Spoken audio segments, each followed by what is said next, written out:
क्या देश में घुसपैठियों का अब अंतिम हिसाब होने वाला है? क्या बांग्लादेशी और रोहिंग्या घुसपैठियों पर देशव्यापी सबसे बड़ा अभियान शुरू हो चुका है? और क्या सच में एसआईआर लागू होते ही बॉर्डर पर वापस लौटने की होड़ मच गई है? आज आपको बताते हैं देश में चल रहे सबसे बड़े पहचान और धरपकड़ अभियान की पूरी कहानी। 12 राज्यों और केंद्र शासित प्रदेशों में एसआईआर चुनाव पर बवाल हुआ है। सुप्रीम कोर्ट ने केरल सरकार की याचिका पर इलेक्शन कमीशन को नोटिस जारी किया है। वहीं तमिलनाडु, पश्चिम बंगाल, पुडुचेरी की याचिका पर भी बहस होगी।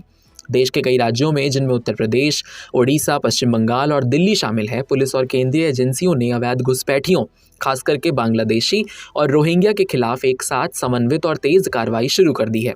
सूत्रों के मुताबिक जांच इतनी सख्त है कि कई जगहों पर लोग अपने अपने बैग, कंबल और सामान लेकर भागने की कोशिश में दिखाई दे रहे हैं। चीफ जस्टिस सूर्यकांत और जस्टिस जयमाला बागची की बेंच के समक्ष वरिष्ठ वकील अभिषेक मनु सिंघवी ने अपना पक्ष रखा। सिंघवी ने एसआईआर मामले पर चुनाव आयोग पर तीखा प्रहार किया।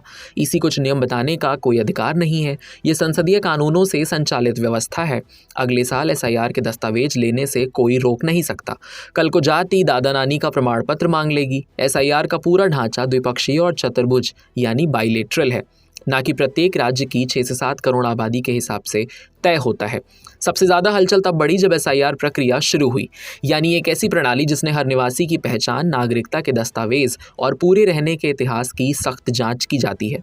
बंगाल में एसआईआर शुरू होते ही भारत बांग्लादेश सीमा पर भीड़ की तस्वीरें सामने आई हैं।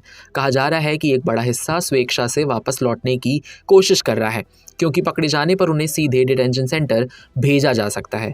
लखनऊ में योगी सरकार ने सबसे बड़े कदमों में से एक का ऐलान किया है। शहर की कई झुग्गियों और बस्तियों में पहचान अभियान चल रहा है।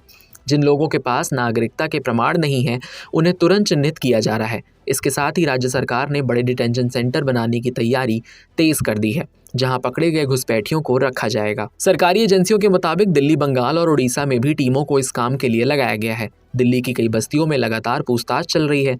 दस्तावेज, पहचान, किराएदार का इतिहास, सब कुछ जांचा जा रहा है। बंगाल में हालात सबसे गर्म हैं, क्योंकि एसआईआर लागू होने के तुरंत बाद से सीमा पर हलचल बढ़ गई है। ग्राउंड रिपोर्ट्स के अनुसार कई घुसपैठियों को डर है कि पहचान होते ही उन्हें वापस भेज दिया जाएगा, इसीलिए वे बिना इंतजार किए खुद ही सीमा की ओर बढ़ने लगे हैं।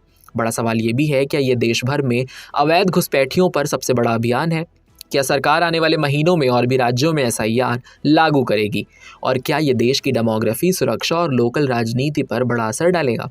एक बात तो साफ है कि सरकार के संदेश और एजेंसियों की कार्रवाई से घुसपैठियों में डर साफ दिख रहा है, और प्रशासन का दावा है एक भी अवैध घुसपैठिया नहीं बचेगा। जांच तो सबकी होगी।